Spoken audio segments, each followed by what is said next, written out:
Packaging quality control, it is crucial for ensuring products meet standards of excellence and fulfill necessary attributes. A quality control program includes packing and labeling, ensuring products are protected during distribution, storage, sales, and usage. Net content control determines the accuracy of the content by weight, measure, or number, excluding the packaging weight.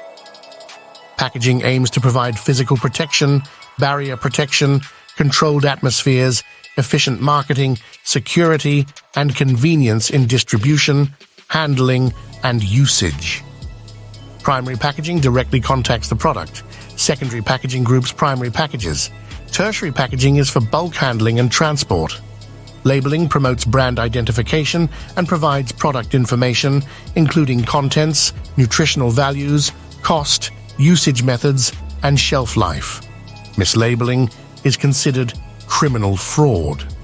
Effective packaging quality control ensures product integrity, safety, and customer satisfaction. Proper validation and verification techniques are essential for achieving desired results.